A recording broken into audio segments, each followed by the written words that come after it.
good morning, good afternoon, good evening, wherever you are on the planet. I am joined today by a very special guest, a gentleman I met almost 10 years ago. Mm-hmm. And he is doing big things on the planet, for the planet, with the planet. As you know, I am always on, I guess, for lack of a better term, stalk alert to find people who are doing great things for humanity and pushing us forward. This is another edition of Visionaries and Truth Tellers. My name is Anthony Carter. I am the producer of the show, the founder, the one that dreamed of all these, what can I put it? This wacky idea to talk to people and reach out to folks and get their opinions on what's going on in the world and in their lives. So, my guest today is Wyatt O'Brien Evans. That is a full name. My mama gave me that name, baby. Okay. Okay. It sounds like money, so we like it. It sounds wealthy. So I'm gonna let you introduce yourself to your 30-second bio. Take it away and welcome. Well, thank you. It's so good to be on this other side of the table for once. Mhm. Good to see you again. I'm a native Washingtonian, a journalist. I've written for media outlets, including Huffington Post, Washington Post, Washington Blade, The Advocate, and my site, WyattEvans.com. Also an author. I write the Nothing Can Tear Us Apart series of novels, gay, ethnic, and the latest installment is Frenzy and Delirium. The next book comes out early next year. Also, I have a podcast, Wyatt. It's titled Wyatt. And I'm also a subject matter expert for intimate partner violence and abuse. The acronym is IPVA, which is domestic violence and abuse within the LGBTQ plus community. Okay. That was pretty close to well, you've done radio, so you know how to do 30 seconds, 45. So that was pretty much on the money. I think I was that was a biting short, the this was a bullet short here. I interview. was trying to keep this thing in 30 seconds. So let's jump right in because there is so much I want to dig in and discuss with you in terms of there's some things that when we met way back in 2013, there were some things you were talking about doing. You have now done, right? Which I think is highly unusual. A lot of times people will say everybody wants to do whatever is, the saying is everybody wants to wanna, right? Well, I'm gonna do this, I'm gonna do that. But you were one of the few people I've met who said, I'm moving in this direction, I'm gonna do X, Y, and Z. And not only did you do X, Y, and Z, but you kept going and did other things. And there's Well, so much stuff that are going. Anthony, a perfect example. I'm glad you brought that up. A perfect example is when I do book tours, Mhm. seminars, and what have you. I always get this question from at least one person. I've got a book in me. What do I do? I said, you sit yourself down and you write it. And that means you have got to make it a priority in your life. If you really Yes. believe you have a voice that needs to be heard, you make it into a priority, meaning sometimes you might not be able to watch that football game Mhm. because they got the money. They don't need you. So you just have to, on a regular basis, carve out the time to do that. So, Yes. I agree. I agree. Uh, Yeah, I think we all have 24 hours in a day, right? And then if you ask people, what are you doing with your time? People will say, well, they don't want to talk about that. yeah, It's just like I've been doing financial coaching and I kind of fell into it because it was something I wanted to do. I right. literally put it out of the universe. I started writing about it and almost started doing lessons for it, like what I would teach, like what Wow. would be something I want to cover. And then when I moved, I don't know if you know this, but I recently relocated back to the East Coast. When you met me, I was in Right. Long Beach, California, and now I'm back in Connecticut. I used to live in New York, but now I'm back in Connecticut. So I've been back in Connecticut now, back on the East Coast for about 6 weeks. And when I got here, I was like, I think I want to change. I want to do something. Part of the move was let's do a new adventure. And part of the new adventure is how do I recreate myself once again and do something else? And I wanted to do financial training. Mhm. You're going to say something? That's great. I mean, I think that's wonderful. We need that. I mean, because and with this economy, yeah, Hmm. kudos. Thank you. Thank you. And it reminded me when you were talking about people saying, well, how do you write a book? How do you get time to do it? It reminded me of the coaching that I'm doing with somebody. I did a coaching session yesterday, and I do with people all the time. And I say, the difference is you have to make some decisions. What either you're gonna save and get your credit together and buy a house, or keep shopping. But either one, right? But either one, it's the same amount of money.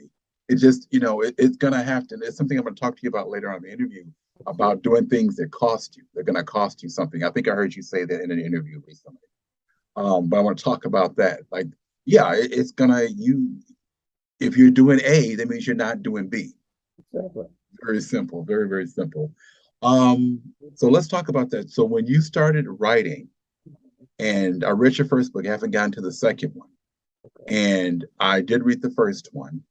And what I want to talk about, I definitely want to talk about intimate partner violence, Sure. because I do think it's something that goes on more often than we realize. Mm-hmm. And I also think it's something that we don't talk about, Mm-hmm. and it's almost as if you don't talk about it, then it's not happening, right? It's not going on. So I Right. wonder, and I know years ago you and I had talked about we had talked about either doing a book tour or a reading together where we could Yes. cover the same issues, but Mm-hmm. you would do it in a narrative in a fiction setting, and I would do it more in an essay in an academic setting, and you did it in a fiction setting. So my question to you about writing that book or writing this book, nothing can come between us. And what did you ever think, well, who's going to read this? This is about two quote unquote straight acting men. Who's going to read this? And what sustained you the whole process to go from beginning to end? Because it's a big deal to finish a book. It is. Well, first of all, with intimate partner violence and abuse, I do it as a speaker, as a journalist. So I do it both nonfiction and fiction. Mm-hmm. Um, wow. Let me see if I can condense this. Okay.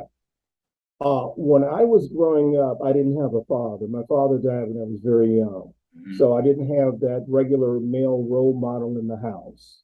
And I was also going through a lot of trauma and indecision about my sexual orientation. Okay. And I had a mother, four sisters. I'm the youngest. I'm saying my mom, wants me to grow up and have kids and all that. So all of those things weighed on me. So anyway, and I felt awkward as a kid. Fast forward to me being a junior at college, I went to the George Washington University. Mm-hmm. So I met my first partner, who was a sophomore at Howard, right? And we developed a relationship. But unfortunately for me, I had self these chronic self-esteem issues and Mm-hmm. not being able to deal with my sexual orientation and all of that, still being in the closet. You have to realize that this was like 40 years ago, right? Mm-hmm. So anyway, he turned out to be an abuser. You know, the honeymoon period is always wonderful when you first meet that person. The sex is great. The sex can be an aphrodisiac, and that hooked me in. And he's an abuser is like a shark in the water where there's a lot of blood. They can smell your insecurities. And Mm-hmm. he knew that I was insecure about my sexual orientation, about my body, that sort of thing. And he honed in on it. So I was in this abusive relationship for a number of years. Now, let me tell your audience that there are three parts of intimate partner violence and abuse. You have the physical, you have the mental, and you have the emotional. Mental and emotional are very synergistic, they work together. And Mm-hmm. sometimes those mental and emotional scars are deeper and longer lasting than the physical. For me, it was 90% emotional, mental. So I was going through all of this for years. And what happened was the straw that broke the camel's back was I can remember this so well. Beautiful summer day, sunny day. I'm at the giant food store. This fool pops up and we get into a physical fight. And he got the better of me. And I said to myself, I got to get rid of this guy. We weren't living together at the time, which helped a little bit, but it even made it worse because he didn't have that proximity that he was used to. So anyway, my brother-in-law, who was a cop at the time, put the fear of God in him. I was able to get out of the relationship. Then I went through a number of years of counseling, and we'll talk about that later. I'm a strong proponent of counseling. That healed me. I came to terms with my sexual orientation and all of that. So that led me to write the Nothing Can Tear Us Apart series of novels, because I said intimate partner violence and abuse is not really talked about. And that's the overarching theme in my series of novels. So I said, I'm going to make this real. I'm going to talk about that, write about that. So that's how I made ITVA the major theme of the series. Okay. Yeah, I think you hit on a couple of things. We could be here all day because you hit on a couple of things. One of the things is I am a huge believer, big proponent, have been for a number of years, about therapy and about, people going. And I remember I was thinking about this the other day about how when I was in college, I graduated 31 years ago. So I've been out of college. I've been out longer than I was, and I was a baby. When I came out, I was 23, and I remember my last year in college, I was going to go to graduate school, and I didn't go. I was going to go to this program at the University of Minnesota, and I didn't go. And I remember wondering when that was over, it was right around that same time. I remember thinking after I graduated that mental health in the gay community, and particularly the Black, because I was dealing with Black males at that point. I was exclusively dealing with Black gay men at that point. I remember thinking that there was something that was very broken that we needed to handle, right? But nobody was talking about it. This was 30 years ago. And when I was bringing it up, people were looking at me like I might as well have dropped down from Mars. What are you talking about? This doesn't make, that's not what we do, the blah, blah, blah, blah. Now, keep in mind that a lot of the behaviors were very pathological and disturbing. And nobody looked at the behaviors and said, well, is that what we should be doing? And that was really, it's almost like it was one of those things where, like I said a couple of minutes ago, if we don't talk about it, then it doesn't exist. We don't have to address it. So I'm a huge proponent. So ever since then, I've been to therapy. I've been to a couple of different, I've been probably to 4 or 5 different therapists. I've been in couples therapy with somebody I was with. I've been by myself. I've done every variation I get my hands on, I'm done, because I do believe that it works. It does. And sometimes you have to go through, I tell people, you have to go through several to find your right fit. Yes. I mean, I love having my ass on the couch. I really, really do. And I tell people this, for example, let's say you broke your arm, right? You're not going to treat it yourself. You're going to go to the doctor. She or he will probably put it in a cast and give you some pain meds. That's the same thing with the psyche. You've got to talk about it, find out what these underlying issues are so you don't repeat, adverse behavior. And if you have to be on an antidepressant for a while, that's okay too. Just make sure, everybody, that if you have to start an antidepressant, find one that doesn't screw up with your sexual function. I'll tell you this really quick story and we'll move on. I was once on Zoloft, right? For a number of months. And after a couple of weeks, I'm saying to myself, I don't have any interest in sex. And I can't have an orgasm, no matter how hard I try. I can't have an orgasm, Okay. or with a partner. And so I went to the therapist and said, something's wrong.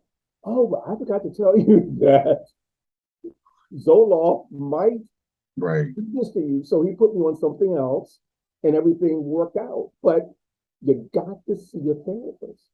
Right. And I think it's important, when you, like you say, it takes time to find one. Right.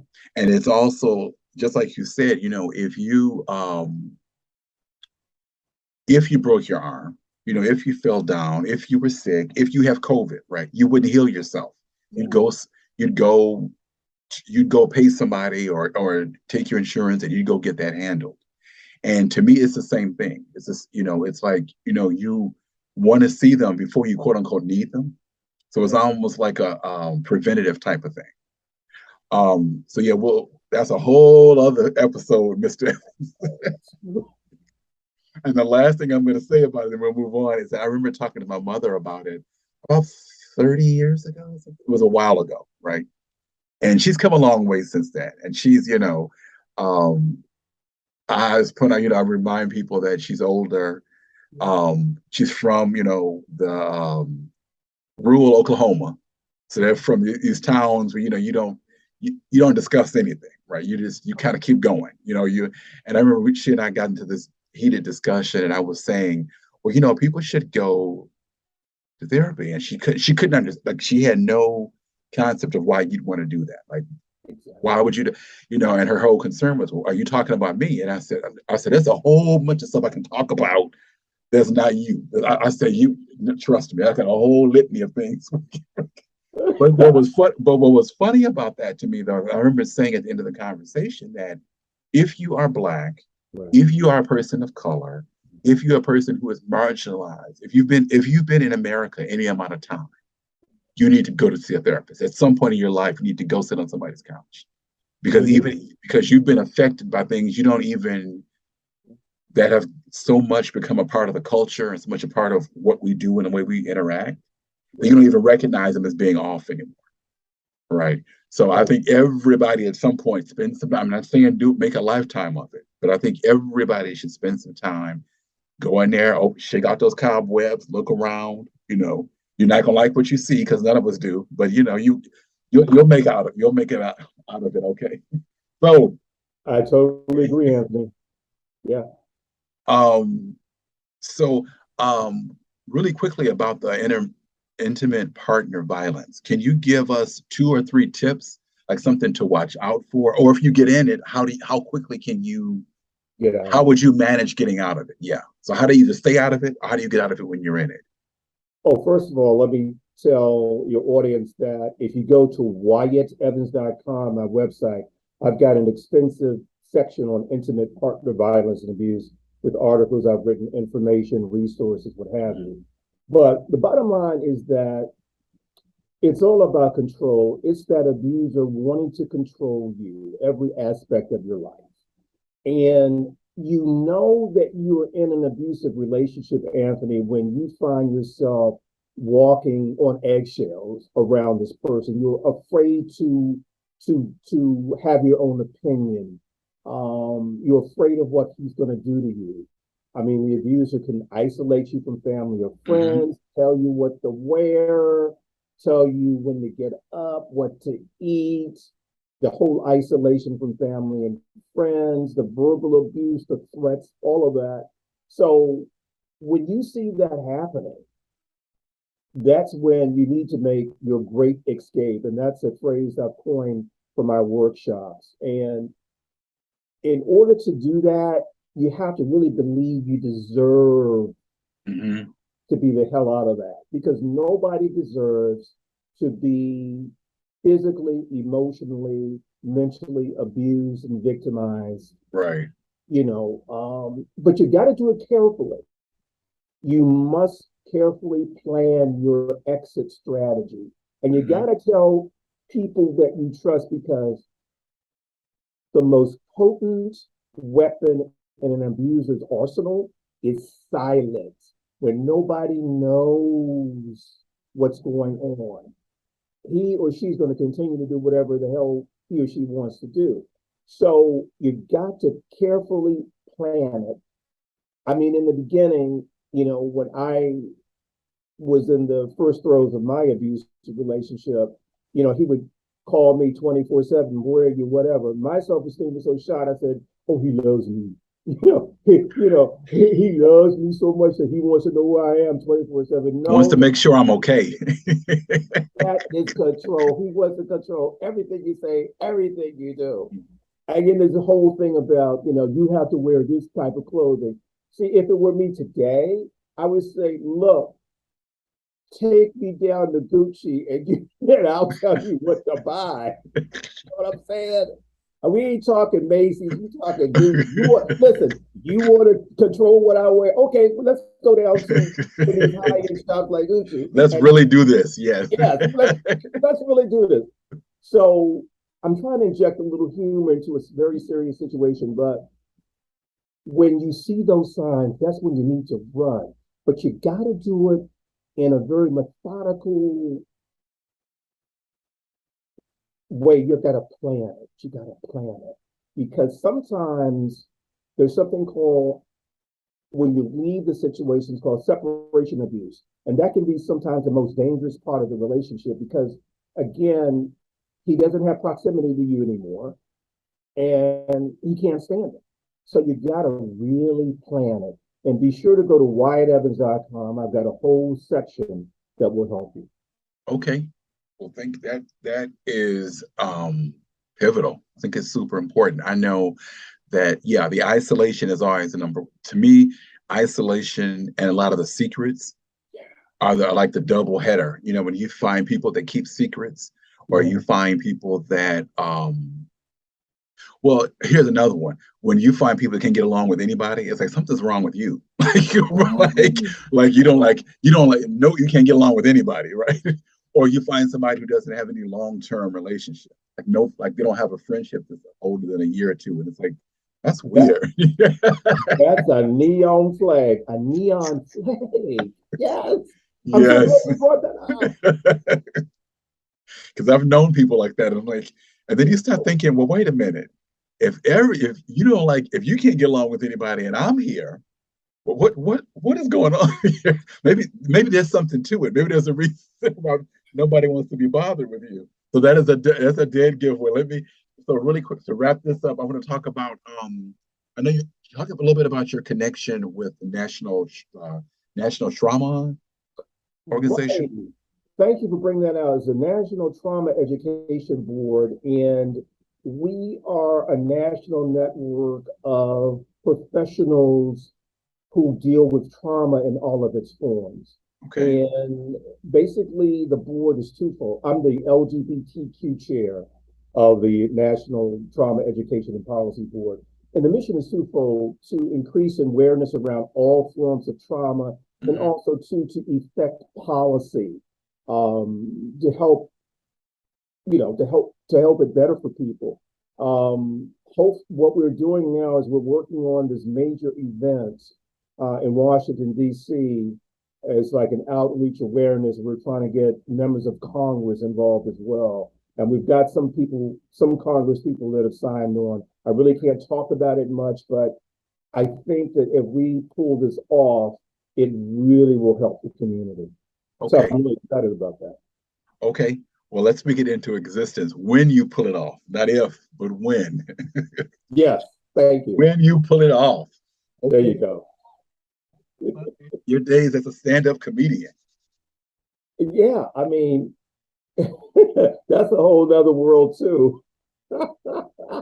Yeah, I used to do stand up back in the day, Mm-hmm. like in the '90s, and I actually, HBO used to do a half-hour comedy show for performance, right?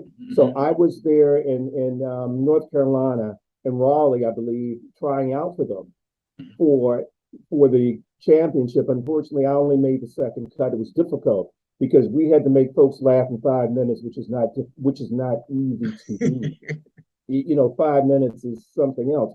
And I'm glad you brought that up because really briefly, the reason why I didn't succeed is because this was like the '90s, late '80s, '90s. I wanted to talk about gay stuff, same gender loving male stuff. Mm-hmm. And I felt so constrained and constricted because I knew that at that time that was a no-no. So Mm-hmm. I was doing stuff, I was getting a lot of work regionally and what have you, and great reviews, but I wasn't being my authentic self. Mm-hmm. And I just felt this is not for me anymore. I just I couldn't, it, I couldn't do what I wanted to do. Okay. So, yeah. That's another life. Okay, that's I found that out about you after doing a little Yeah. bit of digging, and I said, okay, that makes sense. And I too, in another lifetime, I was a stand-up comedian. I did it for I didn't know that. yeah, I did it for 2.5 years. I had my own room for 6 months in the village in New York. I lived in New York. When I got to New York, that was just my exploratory stage for everything. My goal was just to get on stage in any capacity and work, right, and learn and learn and learn. And I did stand up for yeah, I did it for 2.5 years. Same thing with you. Same thing like you just said. I didn't have um, the world was a very different place. You're talking about 1999 to Right. 2000 to 2001, right? And I remember I would do jokes about, you know, having a partner and being gay. And I was also doing jokes around police brutality. Oh, And people couldn't hear it. It was not, and I was talking about gay marriage. And then fast forward 10 years later, and I looked up and Margaret Cho had exploded. She had been working anyway, but like Margaret Cho exploded, and there were some other people who were talking about the same thing that I had been talking about. And my only regret is that I didn't have the fortitude, the support network to yeah. keep going.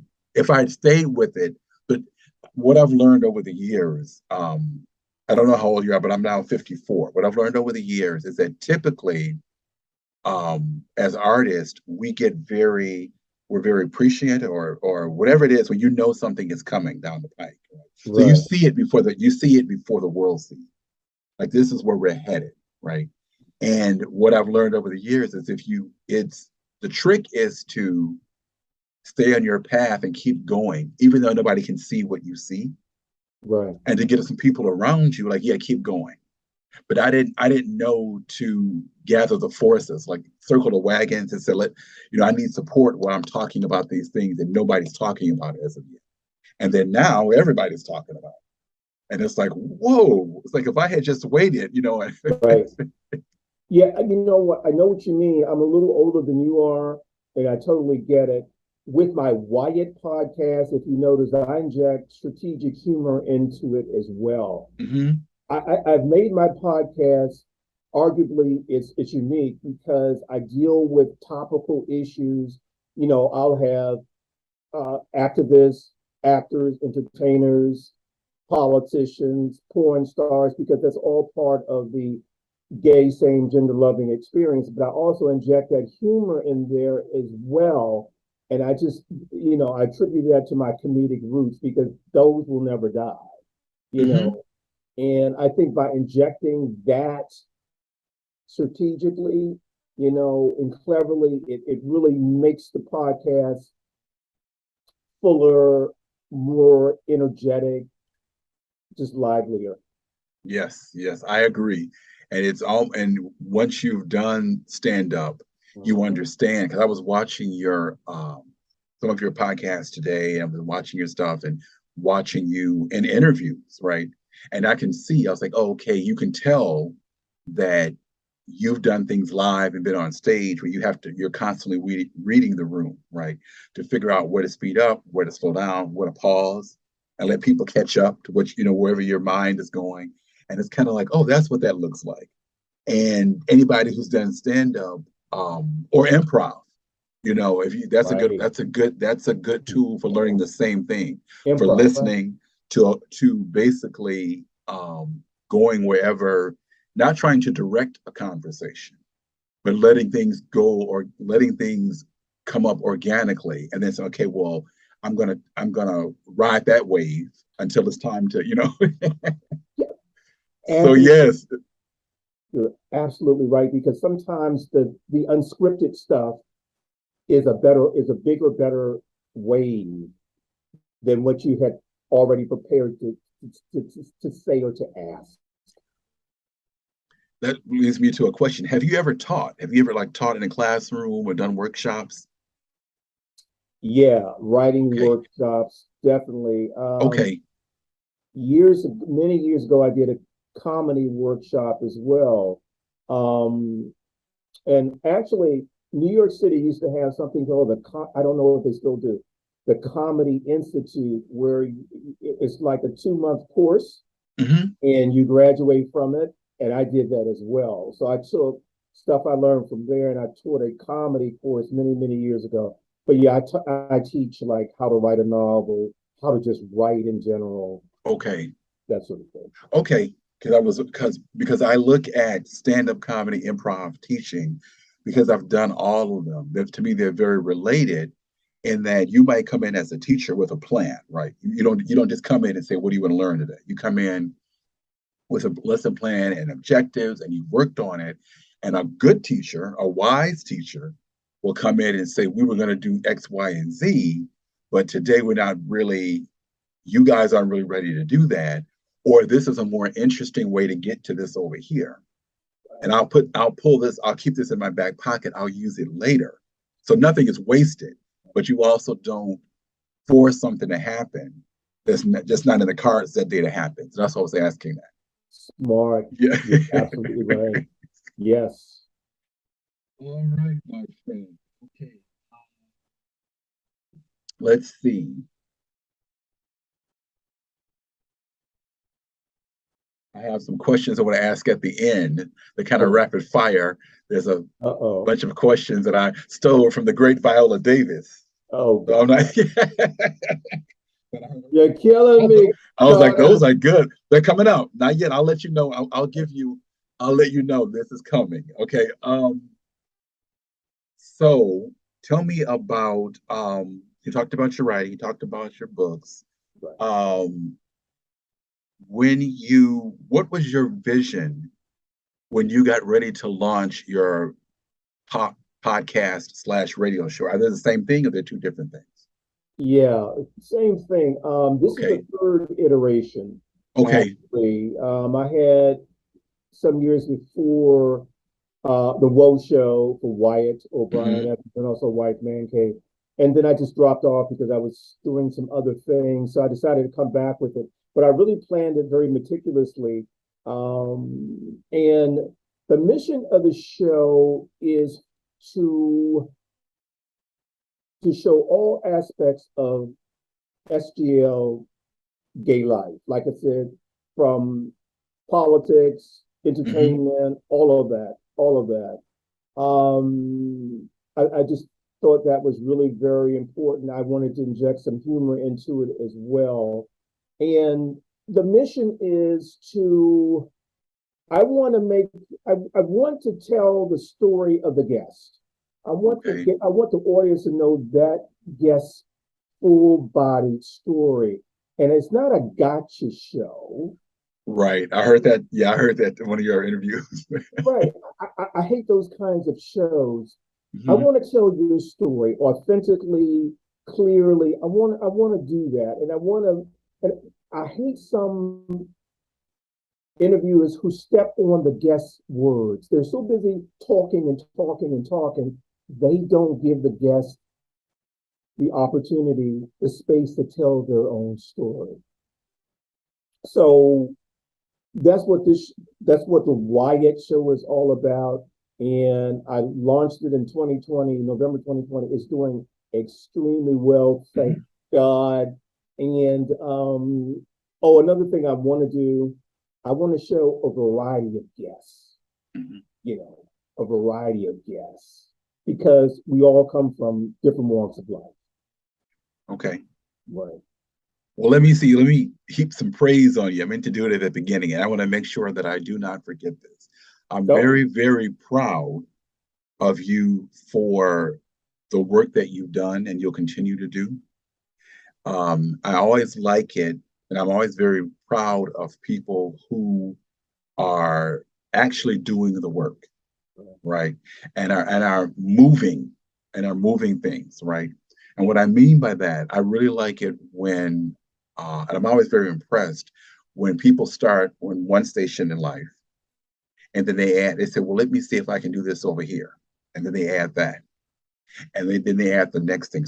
So I'm really big on movement and people moving their lives, and it's interesting to watch to see you go from doing radio, doing stand up, writing a book, going all over the country talking about the intimate partner violence, and then doing the Woe Show, and then so it's all this movement.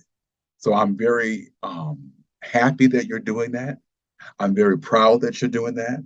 Um, you're not sitting around saying, "Oh my God, the world is going to hell in a handbasket. What are we going to do?" It's like you're in it, right? And you're making a contribution, which is a whole lot better than sitting around waiting for somebody else to do something. So I really appreciate you saying that. Really, thank you so much. okay, let's move on to some Oh, rapid fire questions, okay. because one of the things we want to do with the production company and with the visionaries and truth tellers is educate, entertain, uplift, right? Okay. And so we want to cover heavy stuff, and we need that, but we also need some brevity, some lightness, and you need all Okay, I get you. your show. And your show is doing very well. I was looking at YouTube and I was like, whoa, this guy's, people are really, all these views, whatever you're doing. I need some of that magic. So send me some of that, some of that juju through the kill. Oh, there it is. And listen, I want to thank all the listeners really because when you Okay. start a new endeavor, you wonder if it's going to be successful or not. So Right. thank you. Yes, because it's billions of things people can watch on YouTube. Cats on water skis, kittens hiding. I mean, I've seen, like, who's watching this? So there's tons of stuff people could watch, but they're tuning into your show, which means I think you're doing something great and tapping into whatever is the zeitgeist, whatever is going on the planet. So let's have a bit of fun before we get to the questions at the end and we wrap up. So Okay. tell me about the very first job you ever had.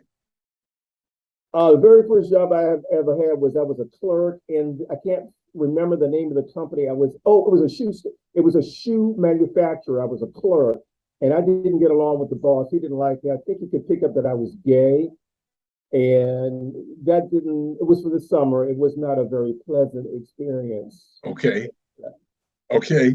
Tell me about so it was a shoe store. Okay.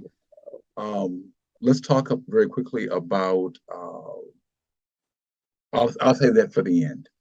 Um, what would your last meal be? What would my last meal be? Banana pudding. Oh, okay. Love it. Yeah. See, if I ever go back to eating sugar, I'll make sure I have I go back and forth with the sugar tips. So we'll see how that works out. So I'm going to jump into now. There's 7 questions. I'll try to get to all 7 with it and get us out of here in less than an hour. But Okay. there's 7 questions, and these are 7 questions I stole from an interview. Well, let me rephrase that. They say artists borrow; they don't steal. You know, so borrowed these questions that Minnie Okay. Driver asked Viola Davis. One of them you've already answered about your last meal.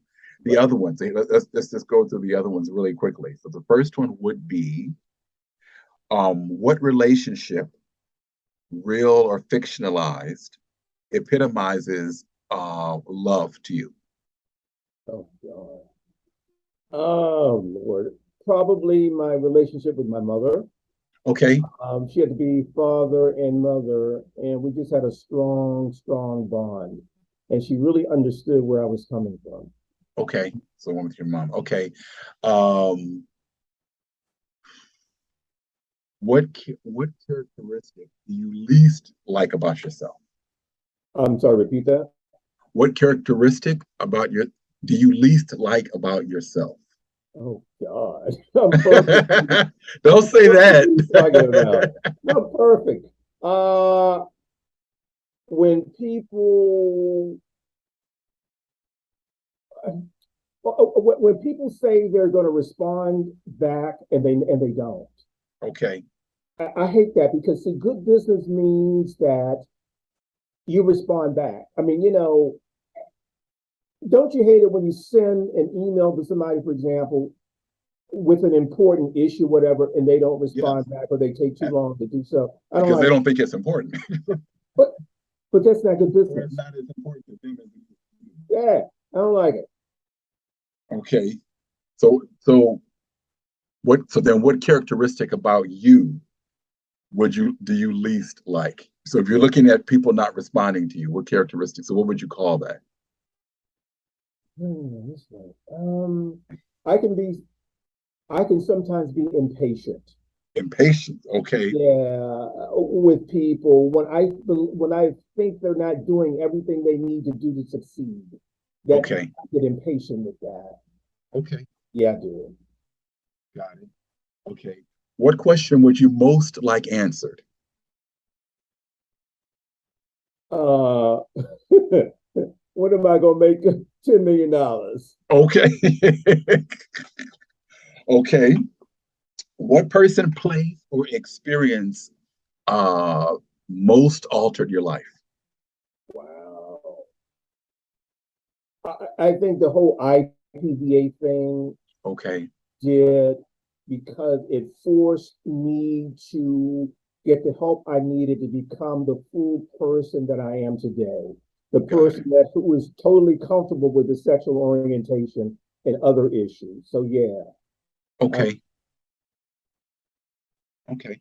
What um what is something that was created?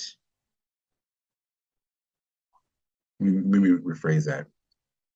What is something beautiful that you created that was in the midst of hardship? But there was a hard time in your life. You created something really wonderful and beautiful and powerful. that's a very good question. I think it's the novel Nothing Can Tear Us Apart because I was dealing with issues, particularly the IPVA, that people just Hmm. didn't want to talk about.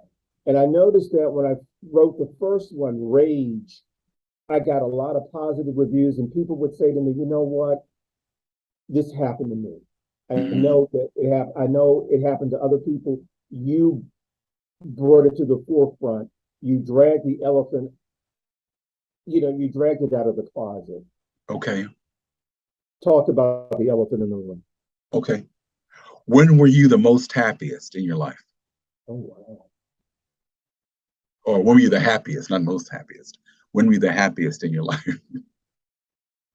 I think right now because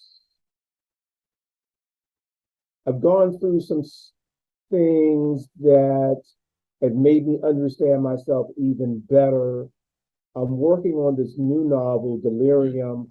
I'm finding that this is going to be really, really good. I'm very excited about it. It's making me I'm freer to do it, to truly express exactly what I want to express in this novel. Mhm. So I think today, right now, is that time. Okay. A couple more questions and we will wrap up. So, this is com com repeat and complete. So this is some Uh-oh. STEM work. So I'll say it. I'm going to start off a sentence. Okay. You repeat it, and then you answer however you want to answer. Okay. So instead of complaining, dot dot dot. Oh, okay, right. Instead of complaining, get your ass off the couch or the chair and do it. You don't, again, don't tell me I got a book in me. What do I do? Well, what you do is you write it, you research it, you write it, you get your promotional plan together and you write it, and you make alliances, connections, and you write it. So don't complain about stuff. Just create a plan and do it. Okay. Instead of worrying, dot dot dot. Oh, wow. Well, that's easier said than done. Instead of worrying, do everything in your power to change the situation into a positive. And if you believe in a higher power, Mhm. like I do, you get on your knees and you pray and you say, "Give me the strength, the wisdom, the creativity to make changes." Oh wow. Yeah, it's hard to say, don't worry, but worrying is so counterproductive. It's a waste of energy. Mhm. And worrying isn't going to necessarily change the situation.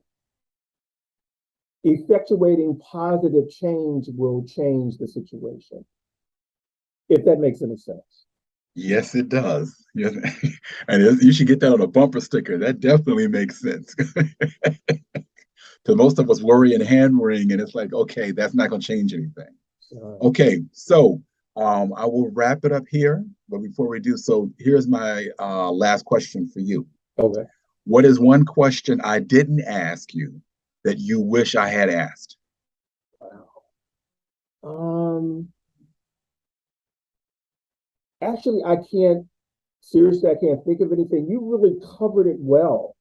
You are a very skilled interviewer. Oh, thank you. You've done your research. You you easily move in and out from serious to playful and back again. So yeah, I mean, man, do not break your hand patting yourself on the back, but you did a damn good job. I can't think of anything else. Okay, I'm gonna bring you on board as my agent. I need some work around here. I need. Well, we'll talk about money now. I gotta ask this. Okay, well, I am going to wrap us up, get us out of here, so you can get on with your evening and get on with my evening. Before we go, pitch away. Tell them people where they can find you, where they can get your book, the dates, all the stuff you did at the beginning. Let's bookend it. So go for it. Tell everybody how they can reach you and reach out to you, where they can find you. Okay, visit WyattEvans.com, WyattEvans.com. It has the IPVA section about the podcast, about the book.